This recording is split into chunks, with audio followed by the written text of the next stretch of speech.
Anushka academy, सरकारी सेवा में जाने के लिए अपने हौसलों को दीजिए उड़ान और जुड़िए अनुष्का एकेडमी के साथ। Hiranmagri sector 3 Udaipur. Contact number 8233223322। सीने के आर पार 9 इंच का पाइप, हर धड़कन के साथ मौत का खतरा, लेकिन डॉक्टरों ने हार नहीं मानी। उदयपुर के RNT मेडिकल कॉलेज के डॉक्टरों ने एक बेहद खतरनाक हादसे के बाद अपनी सूझबूझ और सटीक सर्जरी से एक युवक को नया जीवन दे दिया। चित्तौड़गढ़ जिले के बेगू क्षेत्र में जूनी बेगू निवासी 32 वर्षीय दीपक खटीक बाइक से जा रहे थे। इसी दौरान सड़क किनारे खड़ी ट्रैक्टर ट्रॉली से टक्कर हो गई। ट्रॉली में रखा L शेप लोहे का पाइप सीधे उनके सीने में घुस गया और आर पार निकल गया। हादसा इतना भयावह था कि पाइप ने पसलियों को तोड़ते हुए फेफड़ों और गर्दन की मुख्य रक्त वाहिकाओं को गंभीर रूप से क्षतिग्रस्त कर दिया। गंभीर हालत में युवक को तुरंत MB अस्पताल लाया गया। यहाँ डॉक्टरों के सामने सबसे बड़ी चुनौती उसे जिंदा रखना था। बिना समय गंवाए पहले मरीज की स्थिति को स्थिर किया गया। गिरते ब्लड प्रेशर को नियंत्रित करना और शरीर में तरल संतुलन बनाए रखना प्राथमिकता रही। जब स्थिति संभली तब उसे कार्डियक सर्जरी OT में शिफ्ट किया गया। कार्डियोथोरेसिक सर्जरी टीम ने डॉक्टर विनय नैथानी के नेतृत्व में करीब 4 घंटे तक जटिल ऑपरेशन किया। इस दौरान डॉक्टरों ने बेहद सावधानी से सीने में फंसे पाइप को बाहर निकाला। इसके बाद क्षतिग्रस्त धमनियों का वेस्कुलर रिपेयर किया गया, फेफड़ों के घावों को भरा गया और टूटी पसलियों को दोबारा जोड़ा गया। CT स्कैन में सामने आया कि पाइप फेफड़ों को चीरता हुआ गर्दन तक पहुंच गया था, जिससे शरीर के भीतर भारी रक्तस्राव हो गया था। ऐसे मामलों में जीवित बचने की संभावना बहुत कम होती है, लेकिन समय पर इलाज और सटीक सर्जरी ने इस नामुमकिन को मुमकिन कर दिखाया। अस्पताल प्रशासन के अनुसार सफल ऑपरेशन के बाद अब मरीज की हालत स्थिर है और वह धीरे धीरे स्वस्थ हो रहा है। इस पूरी सर्जरी में डॉक्टर विनय नैथानी के साथ डॉक्टर महेश सोमानी, डॉक्टर कुशल गहलोत और नर्सिंग स्टाफ की अहम भूमिका रही। डॉक्टरों का कहना है कि ऐसे हादसों में घाव के साथ छेड़छाड़ न करना और तुरंत अस्पताल पहुंचाना बेहद जरूरी होता है। सही समय पर इलाज ही जिंदगी बचा सकता है। वो एक 32 वर्षीय भीलवाड़ा के आसपास का कोई निवासी था और उसका वो मोटरसाइकिल में एक वो शादियों के लिए जो पाइप्स ले जाते हैं उस ट्रॉली के पीछे चल रहा था। रात का समय था। अचानक ट्रॉले ने ब्रेक लगाया और एक वो पाइप उसमें से निकल गया और सीधा उसकी छाती में धंस गया।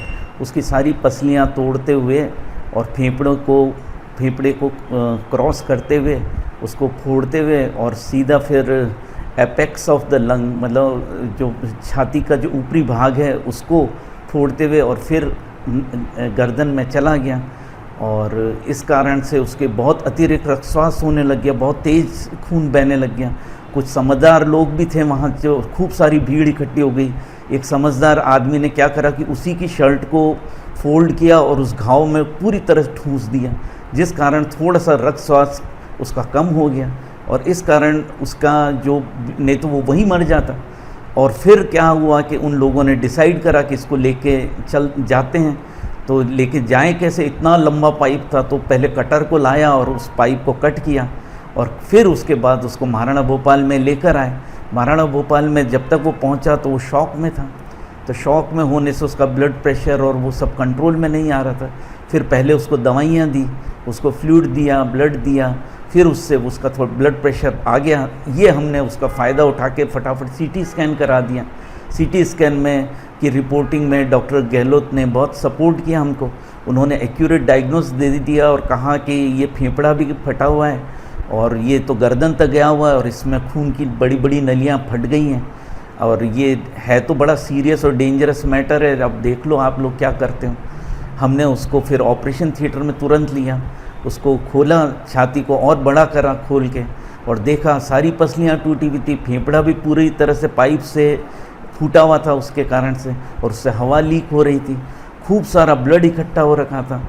और फिर वो पाइप, क्योंकि वो L शेप हो गया था, क्योंकि जो शादियों के पाइप होते हैं वो नीचे की तरफ L शेप होते हैं, तो वो जो पाइप है वो तो फोड़ता हुआ सीधा छाती तक गया और जो L शेप था वो छाती के ऊपरी, लेफ्ट छाती के ऊपरी हिस्से को होते हुए और गर्दन तक चला गया और गर्दन तक जाके और वो फिर हमने उसको बारीकी से उसका पहले डिसेक्शन किया और डिसेक्शन करके बड़ी बड़ी खून की नलियों को पहले कंट्रोल में लिया, नहीं तो वो अगर ऐसे निकाल देते तो तुरंत सारा खून लॉस हो जाता। तो उसके बाद हमने उसका ऑपरेशन किया। ऑपरेशन करके जब हमको पूरी श्योरिटी आ गई कि खून की नलियाँ हमारे कब्जे में, उधर हम हार्ट भी सामने पड़ा हुआ था जो हम देख पा रहे थे। और जब हमको सब चीज़ें कंट्रोल में आई फिर हमने उसको निकाला। निकालते बहुत तेज़ी से ब्लड निकलने लग गया। हमने तुरंत उसमें उस खून की नलियों को रिपेयर कर दिया, क्योंकि अब हमारे हाथ में कंट्रोल भी था। और उस रिपेयर होने से तुरंत असर आने लग गया, ब्लड प्रेशर सब कंट्रोल में आने लग गया, मरीज की हालत में सुधार आने लग गया। मरीज को हमने थोड़ी देर के लिए फिर पोस्ट ऑपरेटिवली वेंटिलेटर पे रखा। वेंटिलेटर पे रखा, उसके कुछ टाइम बाद मरीज़ तो बिल्कुल तंदुरुस्त हो गया। तो हमने उसकी नली और वो सांस की नली निकाल दी। मरीज उसके बाद ठीक चलता रहा, पोस्ट ऑपरेटिव कोर्स भी ठीक रहा। हाँ, उसके अभी भी जो शंकाएं हैं वो ये है कि जो नस होती है, जो उंगलियों को हिलाने वाली जो नसें होती उनमें ज़रूर थोड़ी उसको तकलीफ़ है। तो वो अब हमने न्यूरोलॉजिस्ट और न्यूरो सर्जन और ऑर्थोपेडिक्स उनसे एडवाइस ली है। उन्होंने कुछ जांचें लिखी और कुछ दवाइयाँ दी हैं। अब देखें भविष्य में वो भी उसमें भी इम्प्रूवमेंट आने लग जाए। लेकिन एक बार उसका जीवन बच गया, अब बाकी काम तो वो कर ही सकता है। एक सर किस तरह से सर्जरी उसकी की गई थी और अभी हालत क्या है मरीज? अभी सर्जरी तो जैसा मैंने अभी सारा बताया कि एकदम इमरजेंसी में लेकर करी थी, और अभी उसकी हालत स्थिर है, वो खाना खा रहा है। और हाँ, बड़ा सा अस्पताल है और इस निःशुल्क इस तरह से इलाज मिला कि व्यक्ति पूरी तरह से हाँ, निःशुल्क, ये तो सरकार की योजना है। जन आधार कार्ड उनके पास होता है, वो सारा ही निःशुल्क, और इमरजेंसी में तो वैसे ही निःशुल्क होता है, चाहे वो दूसरे स्टेट का हो चाहे किसी भी स्टेट का हो।